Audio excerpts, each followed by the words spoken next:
Morning. Welcome to this devotion on September the 15th.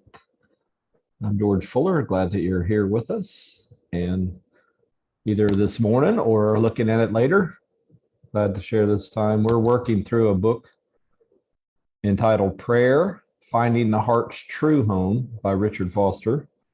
And today we're looking at just a little bit of an observation from chapter 15. It was certainly good for me to go back and remember that chapter. It's entitled Praying the Ordinary. Praying the Ordinary. And Richard Foster says there's three things. Listen to his words. First, we're praying the ordinary by turning ordinary experiences of life into prayers. Second, by seeing God in the ordinary experiences of life. And third, by praying throughout the ordinary experiences of life. One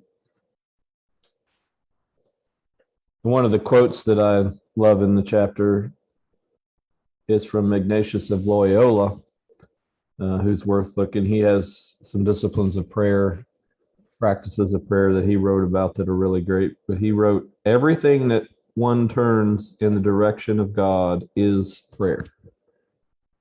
Everything that one turns into the direction of God is prayer. I just like being reminded that God is thrilled, invites us into conscious contact, awareness of Christ, awareness of the Spirit, awareness of God's life and love in our lives at every moment of our day.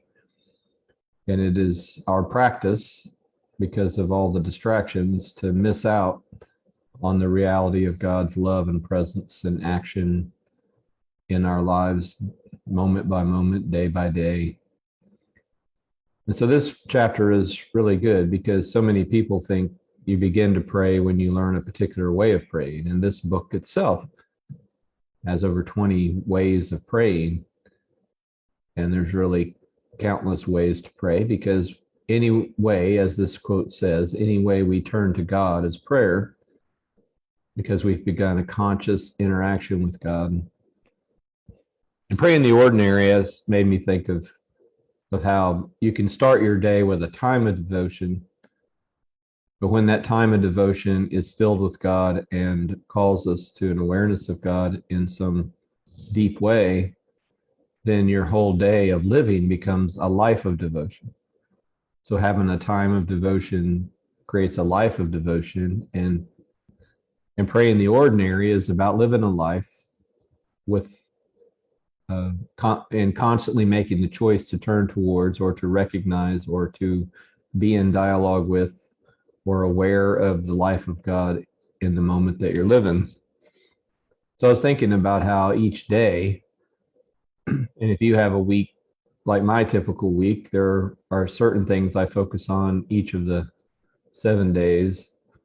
They each have a few weekly things that are part of the day. And I began to think again this morning how each of those things can be sacred. The work that I do, the chores that I do around the house, the tending of the garden or the yard, and then the relationships, the appointments that I have, each of those become something that God and I do together when I'm praying the ordinary, so that I spend less time thinking that I'm living a life on my own strength or living a life for my own selfish purposes, but I get more and more in harmony with God in the ordinary, so that I don't just have a time of devotion, but I have days of devotion and interactions and work done in devotion. He talks in the chapter about the sacredness of work, and that wherever we work can be prayer.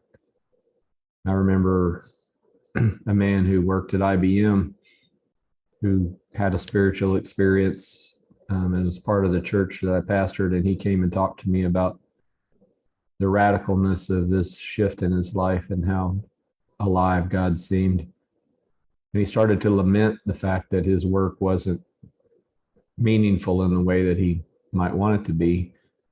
And even though he was good at his work and had been doing it a long time and it provided for his family, he was thinking that in order to be faithful to Christ and Christian in the way that he was beginning to understand it, he needed to have a different kind of job.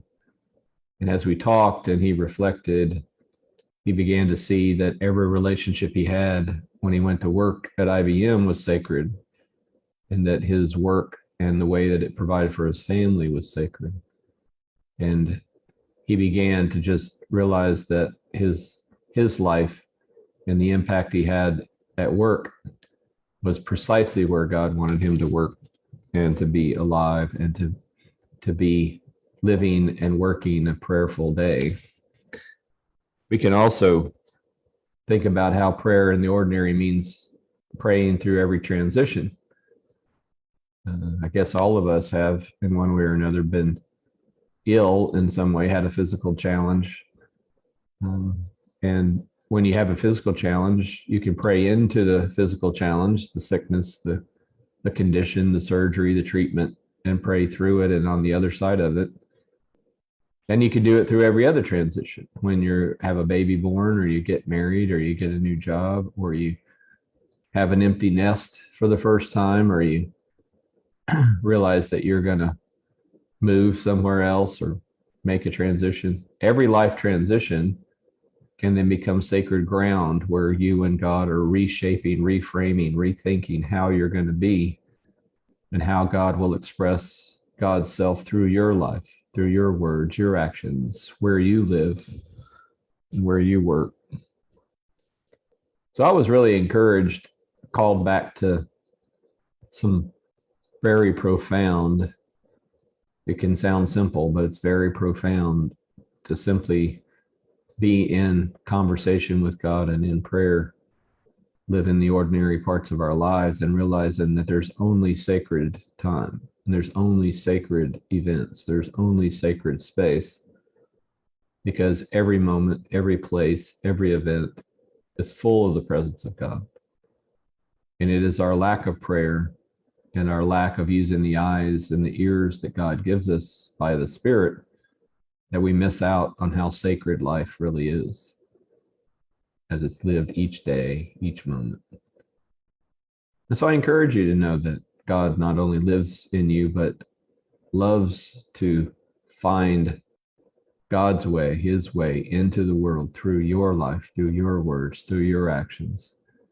And we can, each of us, make the ordinary times of life part of our prayer life, so that we're not just having a time of devotion, which does help reframe our heads, our minds, our directions, our plans, but that time of devotion actually makes it more possible for us to have moments and hours and days and lives of devotion.